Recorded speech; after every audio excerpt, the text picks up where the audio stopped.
Enzo Fernandez, Lamine Yamal, and thundering for Spain! বিশ্বকাপ ফাইনালে রেফারির পক্ষপাতমূলক সিদ্ধান্তের কারণেই শিরোপা হাতছাড়া হয়েছে এমন দাবিতে সরব হয়েছেন একদল আর্জেন্টিনার সমর্থক। তাদের দাবি ম্যাচটি পুনরায় আয়োজন করা হোক। এ দাবিকে সামনে রেখে ইতোমধ্যে শুরু হয়েছে একটি অনলাইন পিটিশন, যেখানে মাত্র 24 ঘন্টার মধ্যেই প্রায় 1 লাখ মানুষ স্বাক্ষর করেছেন।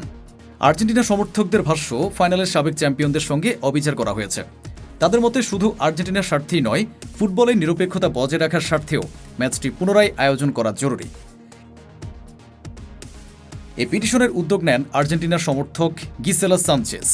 তার অভিযোগ, ফাইনালে দায়িত্ব পালন করা স্লোভেনিয়ান রেফারি স্ল্যাভকো ভিনচিচ গুরুত্বপূর্ণ সিদ্ধান্তে আর্জেন্টিনার প্রতি অবিচার করেছেন। যদিও পিটিশনে নির্দিষ্ট কোনো বিতর্কিত ঘটনার কথা উল্লেখ করা হয়নি, তবে বিষয়টির আরেকটি ভিন্ন দিকও রয়েছে। ফাইনালের আগেই আর্জেন্টিনাকে বিশ্বকাপ থেকে স্থায়ীভাবে বহিষ্কারের দাবিতে আরেকটি অনলাইন পিটিশন শুরু হয়। বিভিন্ন আন্তর্জাতিক গণমাধ্যমের তথ্য মতে, আর্জেন্টিনা আউট শিরোনামের সেই পিটিশনে দাবি করা হয় আর্জেন্টিনাকে টুর্নামেন্ট থেকে বাদ দিয়ে অন্য দলগুলোর জন্য সমান সুযোগ নিশ্চিত করা হোক। প্রাথমিকভাবে 50 লাখ স্বাক্ষরের লক্ষ্য নির্ধারণ করা হলেও পরে দাবি করা হয় বিশ্বের 170টিরও বেশি দেশের প্রায় 2.5 কোটি মানুষ সেখানে স্বাক্ষর করেছেন। ফাইনাল স্পেনের চ্যাম্পিয়ন হওয়ার পর সেই পিটিশনের সমর্থকরাও নতুন চ্যাম্পিয়নকে অভিনন্দন জানান। এদিকে বিশ্বকাপ শিরোপা ধরে রাখতে না পারায় আর্জেন্টিনা জার্সিতেও আসছে পরিবর্তন।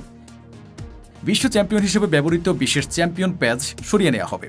তার পরিবর্তে জার্সিতে থাকবে কোপা আমেরিকার চ্যাম্পিয়নের স্টিকার।